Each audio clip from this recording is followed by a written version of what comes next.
All right, let's keep this thing moving along. Next up, we got Tim Elliott versus Jordan Espinosa. I'm having a little bit of a harder time kind of breaking this one down. I do like the Tim Elliott side right off the bat. I like his movement.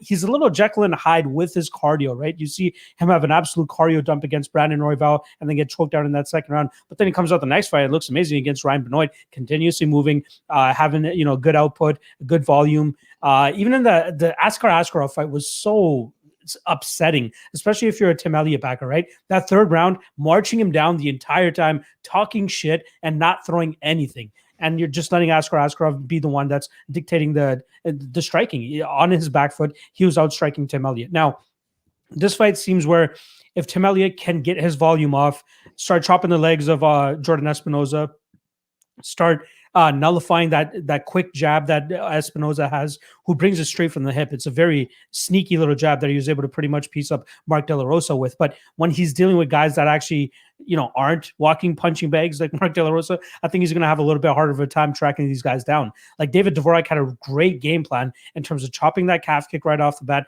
immobilizing the movement of Jordan Espinosa, and then letting his hands do the handiwork. Now, seeing Espinosa get tapped by Alex Perez the way that he did, seeing him get tapped by Matt Schnell the way that he did, it leads me to believe that we could potentially see Elliot, who loves searching for chokes, lock something up here. He could absolutely, if we see Espinosa go in on a lazy shot or something like that, I think we could see Elliot potentially snatch up a submission here. I don't have the strongest read on this fight. Again, I am saying Elliot, who is the slight dog here, and even Elliot via sub, which is plus 410. But I'm going to need a little bit more persuading on either side here. How are you seeing this one? Okay, so with Tim Elliott, he does have all those skills. This is certainly a guy that can go out and win, and the submission looks good. Tim Elliott's attempted 14 submissions in his UFC career. Insane. That's someone who's chasing the sub, man. That's if you're going to go after a submission prop, and this is a nice, big, juicy submission prop, Tim Elliott's the kind of guy that is going to attempt some submissions. Flip side to that with Jordan Espinosa, you nailed it, man. This guy has been submitted. He's been submitted in the first round. He does kind of leave his neck out there, and Tim Elliott's got a nasty little guillotine choke on him. It's like, why not create that scramble and get the thing going? But Tim Elliott just seems really shot these days. I mean, you go back to when he was in Las Vegas, partying the whole time. His career kind of takes a downswing. Long gone are the days where he's giving Demetrius Johnson a sticky situation. Yeah. Right? Actually, attempted 2 submission attempts on Demetrius Johnson. The GOAT, right? It's like long gone are those days. He's just kind of partying. He links up with Gina Mazzani. They're both in Vegas at the time. His career kind of takes a downturn, not fighting his same. But Tim Elliott, you couldn't tire the guy. That was one thing about him. He had like infinite cardio. And even when he got released from the UFC and he went to Titan FC, he's fighting in 5-round headlines for Titan. This guy just doesn't get tired. And at some point along the way, maybe it's age, maybe it's injuries, maybe it's the partying, maybe it's those times he was going down to Thailand. Like, what was going on there, man?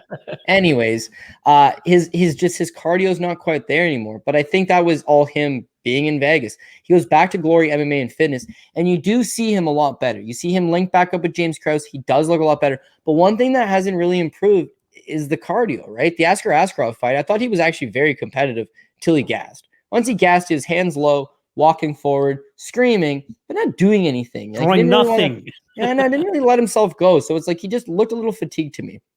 And then the Brandon Royval fight, it's like, man, he definitely looked fatigued to me. And he ends up getting submitted by an unheralded fighter in Royval. Not the greatest look for him. And then, bam, he's full-time back in Kansas. He brings Gina Mazzani with her. You see how good she looked her last fight. And he goes out there against a very, I shouldn't say a low-level opponent in Ryan Benoit, but certainly a very winnable fight for Tim Elliott. And I had Tim Elliott. I ain't complaining about the 29-28, but damn, that was a close 29-28. And I remember people screaming robbery, and I was like, what are you guys talking about? But I decided to go look at the MMA decisions and be like, well, how'd the media have that one? And it's like 12-4 for Ryan Benoit. So it's like, well, how'd the fans have that one? 57-43, which is such a robbery. You know how Twitter works and robbery. For sure. So it's like, okay, I want to rewatch the fight a few times, and you rewatch it, and I still think Elliot won. It's a damn close fight against Ryan Benoit, of all people. Ryan Benoit, a non-ranked contender, hasn't had a great run.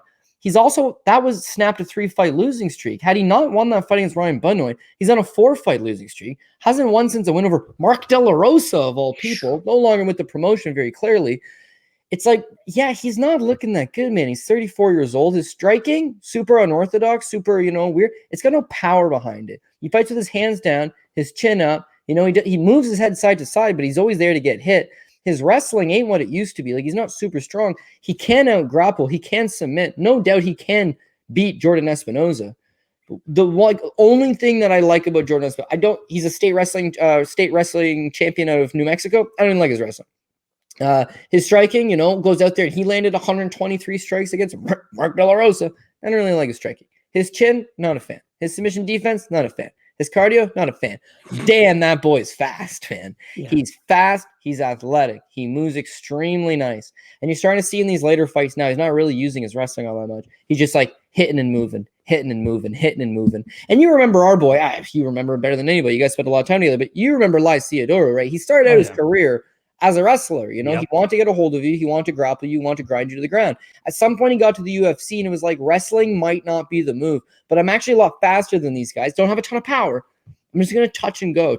He was a ranked middleweight when they cut him. They didn't like his style, but he was a ranked middleweight, right? He was beating guys. He had decent wins, had credibility in the UFC. Whether or not you like the style, it was you can win fights that way. And when I look at Espinosa, I think against a caliber guy like this who's going to intimidate, who's a lot slower than you, he wants to take you down, but your wrestling's good enough to keep this thing standing. Speed, you're going to have a huge speed advantage. He likes to come forward on straight lines with his hands down, his head up. So just touch and move. And at some point, your cardio is not great, but his cardio is not great either. He might get desperate. I honestly do agree with you. The submission prop is juicy. It's live. If people in the comment section are feeling it, I wouldn't disagree with it. But a gun to my head pick on this fight, I think Jordan Espinosa is just too fast. Just stays at the outside, touches him up and moves. Not going to be the prettiest fight out there. Tim Elliott's never been in a boring fight, so it won't be a boring fight. But I could just see the speed and athleticism. Although fighters win fights, not speed and athleticism. I think this is a situation where you might just be able to apply those skills and grease out a decision. So I would go with Espinosa by decision. But again, it's Tim Elliott, right? So expect the unexpected. You said it the best right at the start. We can move on after this, but you said it the best. It's like, does he show up or does he not show up? When he shows up, man, cardio's on point, striking's funky, but he's a poor man's Dominic Cruz. He makes it work for himself. When he doesn't show up, it's like he'd lose to anybody in this division. It's low level. We don't know quite what version is going to show up. You'd expect him to be on point. I can't bank on that. At 34 years old, this stage of his career, could be on a 4-fight losing streak. I think his best days are behind him, so I'm going to go the other way. Jordan Espinosa by decision.